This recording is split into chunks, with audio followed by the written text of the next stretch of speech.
Hi అండి, ఇవాళ మన లంచ్ బాక్స్ రెసిపీ వచ్చేసి బెండకాయ ఫ్రై అయితే చేస్తున్నాను. స్టవ్ వెలిగించుకొని ప్యాన్ పెట్టుకొని తర్వాత ప్యాన్లో ఆయిల్ వేసుకున్నాను. ఆయిల్ వేసుకున్న తర్వాత పోపు సామాను అన్నీ వేసుకున్నాను. వేసుకున్న తర్వాత లైట్గా వేగిన తర్వాత ఇప్పుడు దీంట్లోకి ఉల్లిపాయ, పచ్చిమిరపకాయలు అలానే కరివేపాకు కూడా వేసేసి బాగా వేయించేసుకోవాలి.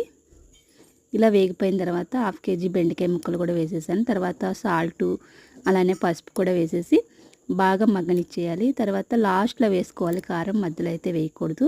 ఇక్కడ అన్నం కూడా రెడీ అయిపోయింది. ఇక్కడ మన బెండకాయ ఫ్రై కూడా ఆల్మోస్ట్ 90% ఉడికేసింది. ఇప్పుడు కారం సరిపడగా కారం వేసుకొని ఇంకొక 5 నిమిషాలు వేయించుకున్న తర్వాత స్టవ్ ఆఫ్ చేసేసుకుంటే మనకి బెండకాయ ఫ్రై అయితే రెడీ అయిపోయిందండి.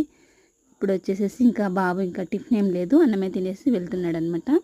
నెక్స్ట్ ఈవినింగ్ వచ్చిన తర్వాత మ్యాగీ అయితే చేసి పెట్టాను. చూస్తున్నారా, మా డాగ్ కూడా మ్యాగీ కావాలంటే డాగ్కి ఇలాగా